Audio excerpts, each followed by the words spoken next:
everybody, to Navigating Change, the podcast from Tybal Inc. I'm Pete Wright, and I'm here, as ever, with Howard Tybal.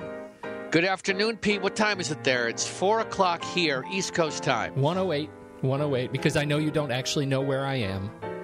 Well, you're always in the same place. You never know where I am. That's true. That is the truth. And we talked today, last time out. Today, you're actually, I'm going to go ahead and pull back the curtain. You're in your car again. Damn it, did you have to tell me? I was hoping that I could get away. This is innovation. This is embracing new technology. This is, you can This drive is Chris Farley down by the river. That's what this is. That's what it is. We are going to be talking about innovating from the inside out today with a fantastic guest. But before we dig in, make sure to head over to tybalinc.com to learn more about us and this show. You can subscribe for free. Just click the blue button, and we will keep you updated with all the latest episodes. And you can join the conversation on Twitter at Howard Tybal or at Pete Wright. We'd love to hear from you, and find Tybal Inc. on LinkedIn. All right, here we go.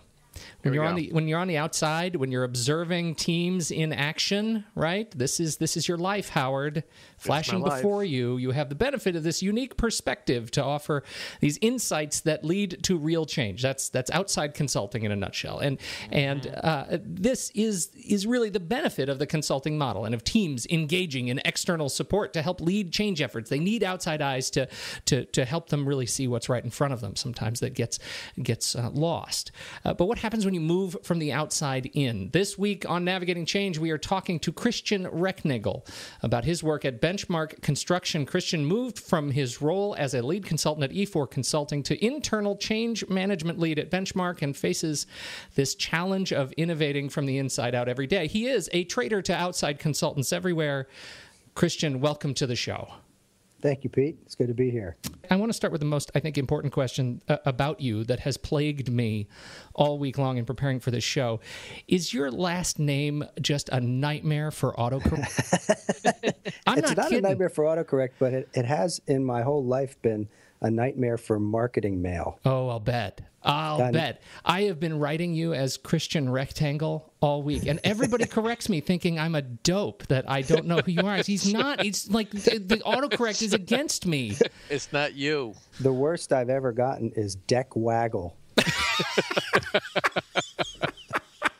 And that was before autocorrect. Oh, that's good. Yeah, that's a good one. Howard, tell us a little bit about Christian Recknagel and why you wanted to have him on the show. Well, I had the pleasure of meeting Christian when I did a workshop for the eCubo board, or actually it was a program committee and some board members a year ago. And Christian was part of, as you mentioned before, E4 Consulting that helped eCubo, and I believe continues to help eCubo with how they're going to reinvent themselves or innovate in a way to be of greater value to their customers. And I think you know this, Christian, is that when I was actually one of the other consultants they were looking to have do the job, you won the gig over Tybal Inc. You probably knew this. And I remember thinking, wow, who is this E4 group? And then I was at an annual meeting, and we saw this material, Pete, that they gave out at the big luncheon. And it was both a story of how we're innovating, but it was this beautiful piece that E4 put together. And it was also telling the story of E4. So I fell in love with what you guys were doing, and immediately saw that you guys were offering fantastic value to eCubo. And I fundamentally also believe that the pie is big enough. So I was very excited to see the work you did. And then I'm very excited to meet you in person. And now you are living the work as an inside guy, helping your current company, Benchmark Construction, do its thing. So I just thought this would be a really good conversation to have, because how many institutions need people like Christian internal to help them move forward? So that's the background, Pete, that got me to want to have him be part of this. And he's also an awesome guy. We hung out in a bar for hours. Right? No, not hours. You forgot this. It felt like hours. It felt like hours. Very good. Yeah, exactly. But I was really glad to have the opportunity. I've never been on a podcast, Howard, so you're giving me an entree into the technological communication world. Yeah, it's awesome. What I remember is I didn't know that you were one of the other firms vying for the Ikubo project. I won't say I would have felt bad if I knew, but I wouldn't have felt as good now that I know you. Oh, look at that! I like that. Yeah, because we're becoming fast friends. So here's what I want to talk about. Maybe start off by talking about what was the transition like for you to go from having the kind of insights and support you can give to an institution, and then for the most part say, listen guys, I've done what I can. I've tried to empower you to do what you need to do to move forward. I'm now stepping back. It's in your hands. And now you're living that same conversation, but you get to be in you come back the next day and you're going to keep being there. So what is that transition like? It was not a no-brainer. I was well positioned in being a professional in the work that we do around self-awareness, around leadership, around high-performance cultures, just because I could at least come in with as much self-awareness as possible. But as self-aware as you are going into a brand new environment and becoming a colleague and an employee to the system that you've been serving, that's maybe a data point that wasn't shared, is I was the lead consultant on a project with Benchmark Construction for about 2 years prior to coming on full time. Yep. And, what I learned over the last 18 plus years of working in culture change and leadership expansion is the consultant is necessary to be the catalyst and to confront certain issues that the organization is either unable or unwilling to look at. But if you don't get internal commitment, and if you don't have ambassadors within the system, the likelihood of that change elevating and expanding is minimal. So, and as you know, with the work that you continue to do as an outside consultant, a lot of that work is identifying and preparing ambassadors to preach the gospel, if you will, as they are out in the system. But that still, if there's not, what's different about my transition is this organization operated for 30 years and became a very successful regional construction company with no formal people function. So they had someone doing the benefits administration. They had someone making sure payroll was done. They had someone covering the disability insurance and all the kind of transactional, mechanical, human capital management pieces. But there was no, and that was distributed. You know, someone was doing the drug testing and someone over here was doing the benefits and someone over here was doing the hiring, but it wasn't consolidated. And we identified as a strategic priority having that function. And as I was framing it for the organization, specifically the president of the company, we really tried to position it as something that was more about growing leaders throughout the company, from our field staff, and that's our laborers and carpenters out on all our construction sites, all the way up to our vice presidents, and institutionalizing or operationalizing the core purpose and the core values. So that's what I'm accountable for. So here's what's, as you talk about getting, and there's different terms to describe this. I recently was leading a workshop and was talking about internal champions, and I asked the group, what do we mean by a champion? And it's the same thing that you were describing, having ambassadors, right? But so let me ask you a question about something that I've been saying to people a lot. As I talk about groups, that there are three primary groups. There's the people who will go with you because they're the champions, and they're actually eager for change, and they're a minority. Then you got the majority of people that will go with you, but they need to know why, they need to know what the benefits are, and they also need to know how they can be involved. And then I say there's a third group, and the third group is the group that will never change. And then I have percentages, and I say, you know what, we got to not confuse someone's difficult style, with being someone who is truly resistant. But here's the thing I'm particularly interested in your point of view on. I fundamentally believe that we need to change the language. We have a language out there that we have to get everybody to buy in. And what I'm telling more and more leaders, both on the academic and administrative side, that are trying to lead change projects, is we need to get enough people. We do not need to get everybody, and you will never get everybody to go with you. What I think is a healthy way of approaching change projects is recognizing that we need to lose the language. We need to get everybody to buy in, that somehow we can't be successful unless everybody buys in. I think the honest statement is we need to get enough people to buy in, and some people will choose to not go with us, and we can't make them. And I'm curious, when you think about the kind of change initiatives now that you're internal and having to work with folks, what do you think of this distinction between get all versus get enough momentum and then others will follow? Yeah, I agree, and I think the in addition to it, it's not just get enough, but get enough of the right people in the right positions.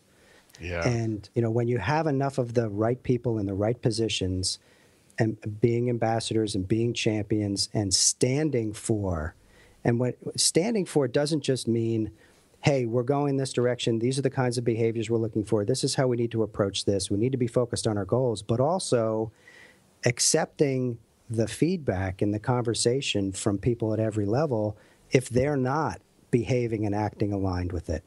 Over the years that I was an external consultant, what I talked about, what we were very focused on was if the senior leaders, at least one senior leader, is not resolved to have this move forward, it's got a very low chance of success. I've seen that in real time coming into this transition, and it's one of the things that made the transition easier is I had no doubt that the president of Benchmark Construction was fully behind why I was here, what I was about, that any resistance that me or any of the programs that we've championed, any of that resistance that came, he would be standing for, well, we're going to move this way, or this is the direction we're going.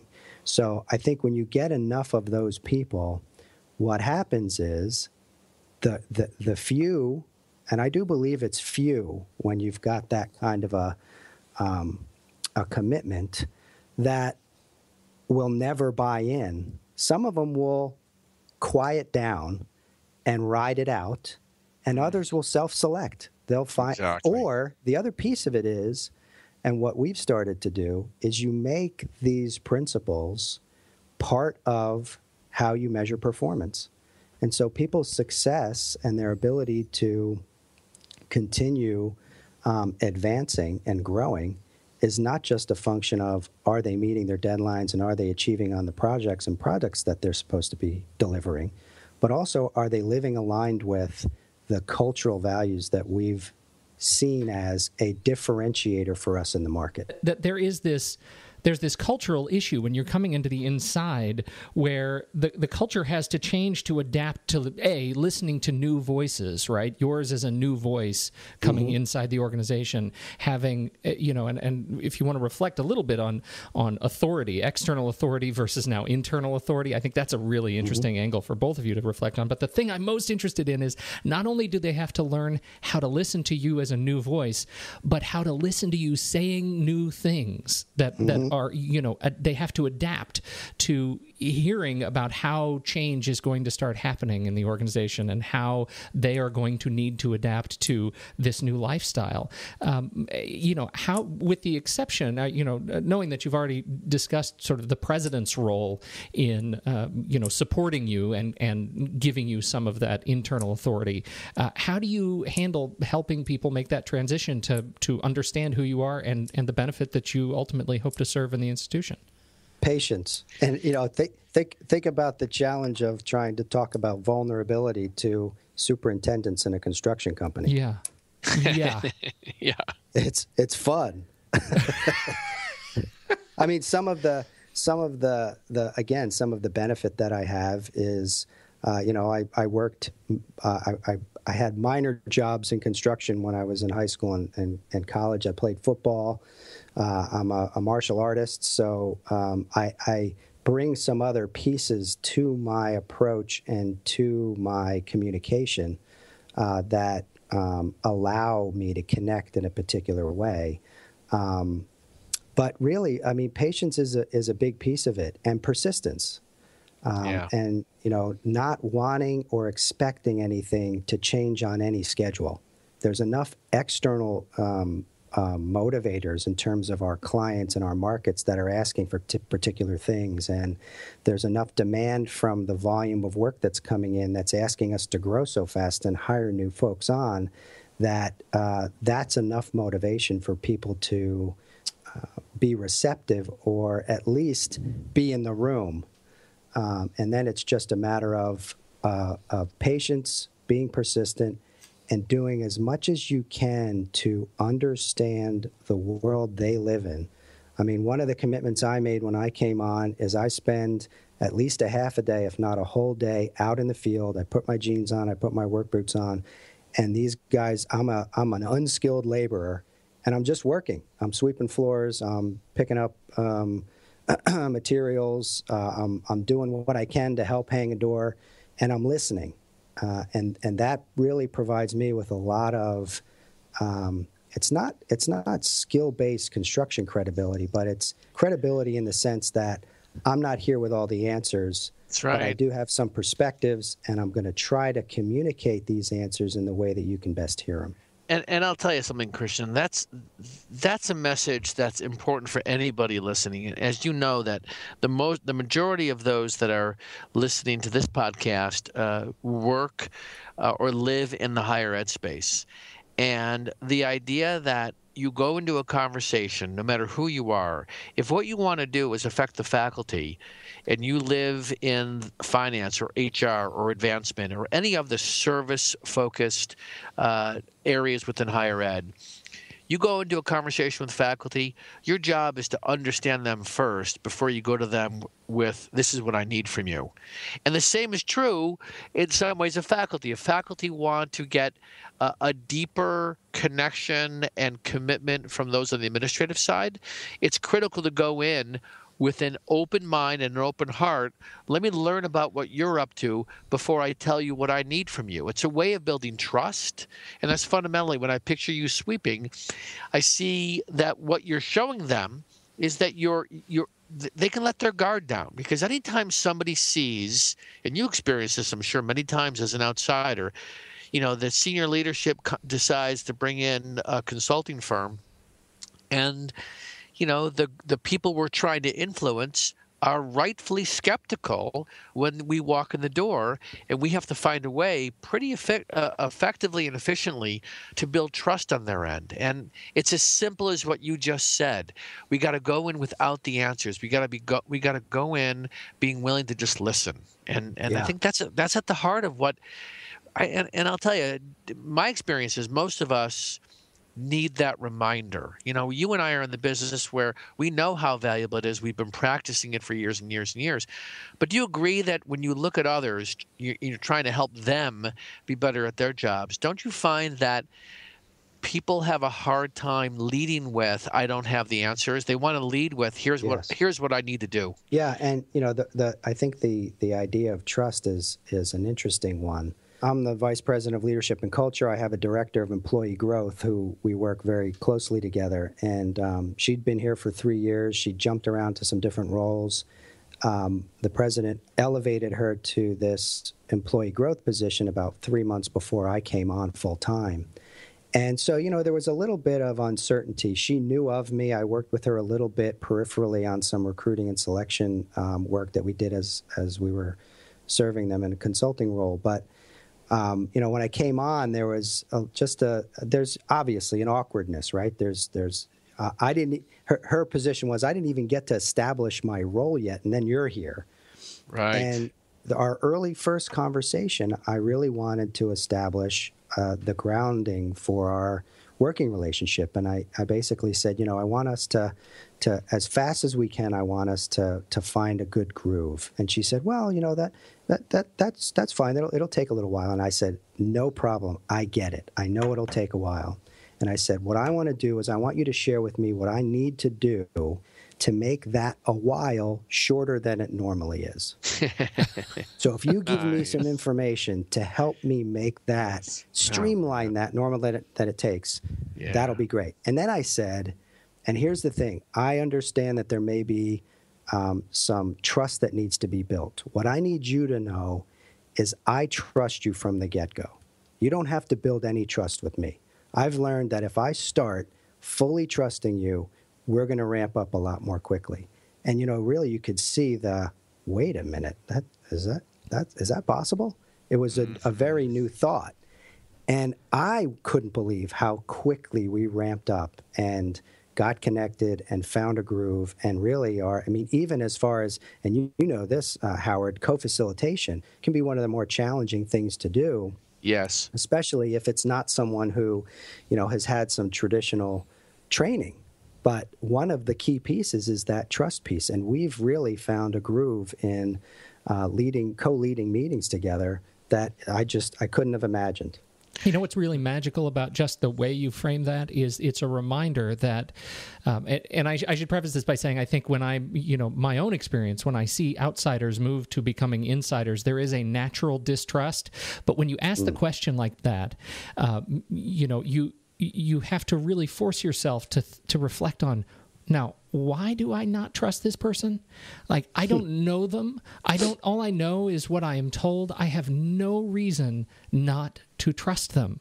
They already have an A in my book. It's their grade to lose. So why do we waste so much time not giving each other the benefit of the doubt, both as an insider or an outsider coming in and an insider welcoming new voices? I think that's a terrific sort of parable to that line of thinking. And I think the answer to your question, Pete, about why we don't is we've never been I'm not never been, but many of us have not learned how to have that conversation when the A drops to a B. Yeah. And to be able to confront that effectively, I believe it's actually easier when it's already an A and it drops to a B as opposed to, hey, we're starting at an F and we'll see if you can get an A. Exactly. But that's again a big part of why what we're doing here at Benchmark is, supporting leaders to be able to have those crucial conversations. But it's one thing to share with you the 5 listening skills and the 4 elements of having an honest conversation. It's another thing for someone to have the shift in their mind to want to do that authentically. That is such a good reminder for anybody, and not just a reminder, as Pete, you're saying. I think that is a reversing on 180 degrees, suggesting that can we allow ourselves, can anybody listening to this allow themselves to go into a new conversation and say, I have no reason to not trust you, because I think the default mode is I have no reason to trust you. I have no evidence yet. We've been brought up to think, and part of this is our histories, right? We've been burned before, but somehow we then make a rule about that as opposed to let's start from a place of trust. And so what's interesting about that, Christian, when I think about it, is if I assume that our relationship is going to start from an F and work towards the positive, I can spend more time acknowledging the things that you do right. And everybody wants to, it's much easier to talk about what you're doing right versus what you're doing wrong. If I start from the presumption that I trust you and then something doesn't go well, I have to have the willingness and the language to talk about what just happened that moved us from an A to a B so we can get back to where we were. And part of this is people being naturally conflict averse. Right? I think that we just have a mindset that we don't want to we want to minimize as much as possible being in a difficult conversation. You're saying, and this is likely why you're in the role you're in, you have that ability and the confidence to go in from this place of strength And then if something moves in the other direction, you can sit down with respect and talk with somebody about it. And my guess is the other person's not going to feel defensive. You're not putting them in a position where it's about you're wrong. It's like you're talking about the issues that are front and center. People hear a problem with another person or a problem with something going on between two people as I have an issue not with your idea, I have an issue with you. And we're uncomfortable having a conversation and don't know how to lift it out of that, personalizing it. Yeah. Both in our speaking and both in our listening. The chicken and the egg around high performance is either you can act yourself into a new way of thinking or think yourself into a new way of acting. And so sometimes you get the insight and you have a new thought, and now you start acting differently. But sometimes you do want to provide people with a tool. So we've really worked hard here at Benchmark to reframe the idea of feedback and make it not about doing things right or doing things wrong, but either you're meeting or exceeding the expectations that the business has for you and your role, or you need to change some things in order to do that.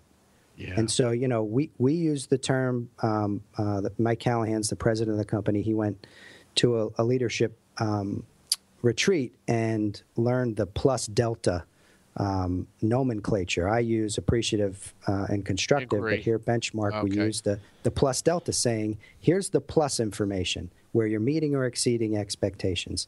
Here's the delta information, meaning change. Here's what you could change to be even more effective than you are.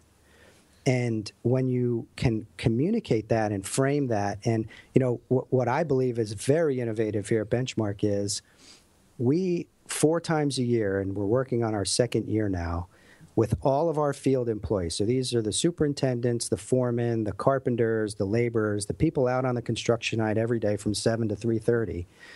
4 times a year, the superintendents sit down with a carpenter and they have this conversation. So the superintendent shares with the carpenter, here's what I think you're doing well as a carpenter, here's where I think you could be even more effective.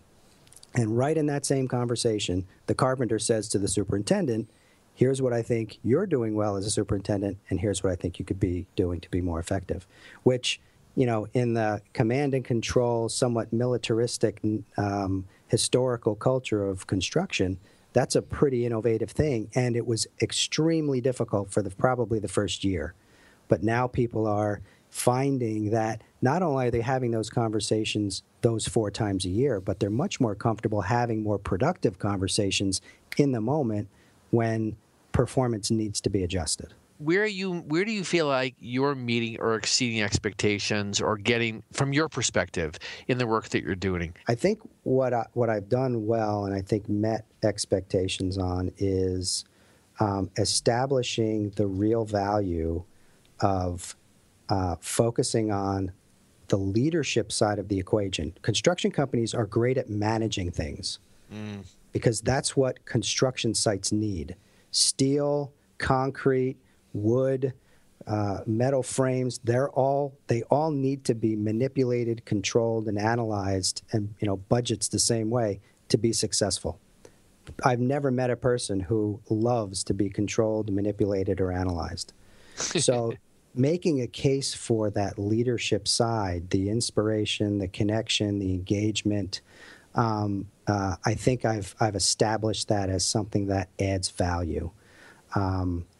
And I think the real tactical thing that we've done is we've established a pretty precise and strategic approach to recruiting and selection on the office and field side. So we're ramping up, we're growing, we're having to hire pretty quickly, and we're doing it effectively and finding people that better meet both the cultural and the technical expectations that we have. On the Delta side, I think I need to be more conscious of the real difference between being a leader on a construction site and being a leader in the administrative or office elements of the job. And I learned a lot about that. We established a program. We just finished up a 6-month program where we brought 12 office staff from each function of the administrative side of the business. So pre-construction, estimating, accounting, leadership and culture, and 12 field leadership. So superintendents, foremen, they all came into a room together, which never happened before. And we talked about, for 3 hours once a month, leadership principles, coaching and feedback, high-performance teams, a leadership mindset. And I underestimated how really different the world is when you're driving to a site at 6:30 in the morning and having to manage the multiple subcontractors and the safety environment that you have to be aware of, as opposed to driving into an office and sitting in a chair to have a lot of meetings and filter through email. So I think I've learned a lot about that, and as we move forward, I'll be much more deliberate about framing something like coaching and feedback in a more specific way that supports the field's environment and supports the office environment. That's fantastic. Seeing the language that you're using in describing these relationships and hearing how this is transforming the relationship between supervisor and laborer in the field is, I think, really magical. And it goes back to me about I'm sitting here graphing. I'm literally graphing the spectrum of relationships as a matter of trust over time, and with coaching and with this sort of the way you frame language, or plus delta, however you want to call it, compressing that relationship increases trust over a shorter amount of time. It's just really magical. I think that's a great lesson learned for me today. So I'm going to challenge myself to use the word magical in the construction industry. I triple dog dare you to use that, and triple dog dare. You should use that too. Find a way to work that in. So how does this, from your perspective, Christian, relate to higher ed? When you think about your contribution to the association and really getting to know these higher ed leaders, in many cases on the support side, all the way up to the cabinet level and maybe even presidents, when you think about the contribution you're making in a for-profit industry, and you think about trying to apply these principles in higher ed, do you think that they convert one-to-one, or do you think there is something fundamentally different in a higher environment that we have to approach it differently? I'm just curious about your perspective there. I think there's definitely a different historical sense of urgency. In the for-profit in the construction world, there's we either have jobs or we don't, and if we don't have jobs, then we can't provide jobs. Higher ed historically has been different. They're up against some significant challenges. But I think the mindset of being mission driven and being very attentive to the principles and the kind of academic endeavor at the risk of understanding that people are shopping for different places to get that experience. I think that's where the lessons can be applied, and I think the principles are the same. So, one of our key markets is higher education, and so we're working very hard to get a better understanding of the environment that education is under and the pressures that they're having to face. That's good. Because it's not just the economic pressures; it's also their customers, and that was one of the interesting things that we faced as a consultant with the Ikubo, was helping them start to ask themselves, hey, can we actually talk about customers? I thought we had students, or I thought but I think their customer is asking for something different. They want different things. And by the way, I'm a customer as a construction company looking for highly qualified producers. So I want people who can come in and help problem solve right away, who are going to be willing to think differently, who are going to be willing to trust us right away so that they're not waiting to prove themselves. So I think that's where those are the kinds of things that the leaders in the higher ed institutions, the case they need to make to the different constituencies. every institution has this view that somehow they're not in the same category as an institution that might be considered having really challenged shared governance. But I think when you're so close to it, you fail to realize the difference between collaboration and cooperation. True collaboration is about recognizing the needs of the other.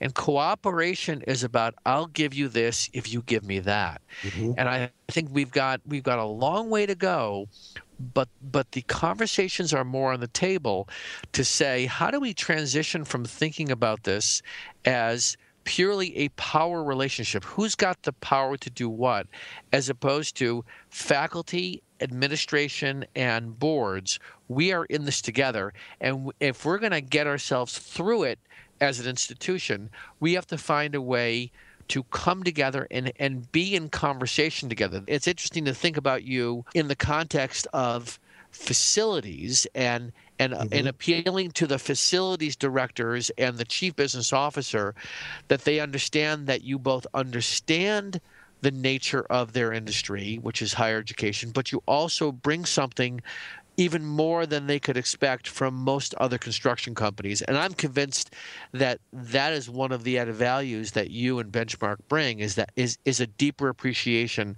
for what it means to step into some other culture. Well, we'll have to get back together again in 6 months or so and see if there's any data to support that. Because I'm with you. I just don't have any data to support it yet. This is a great conversation. Christian, thank you so much for bringing your time and wisdom to the show today. We really appreciate this. Oh, it's my pleasure. Where would you like people to go to learn a little bit more about Benchmark? Well, the best place to go is we've just rebranded and launched a new website, which is benchmarkgc.com. And we're a regional construction company in Lancaster, Pennsylvania, and our markets are higher education, healthcare, and senior living. So that's the best place to look for us. You'll see a new headshot of myself somewhere in that website too. Oh yeah, well, awesome. This is the casual Christian headshot that you sent us for our website, right? Well, it's as casual as construction gets. I tell people up until 8 months ago, I think I wore a tie 6 times in the past 15 years, and I haven't worn a tie 6 times in the last 8 months. So wow.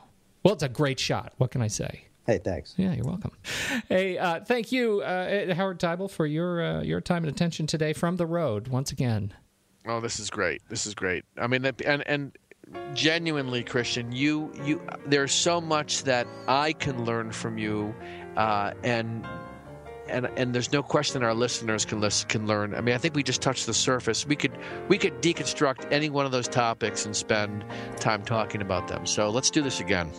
Okay, I will. But I'm going to have a beer next time we do it. We can make that happen. You know what? We'll all have a beer at the same time. That's right. Sounds good. All right. Cool. Vice President of Leadership and Growth, Christian Recknagel from Benchmark Construction. Find out more about Benchmark at benchmarkgc.com. Thank you so much. On behalf of Christian and Howard, I'm Pete Wright, and we will catch you next week on Navigating Change, the podcast from Teibel Inc.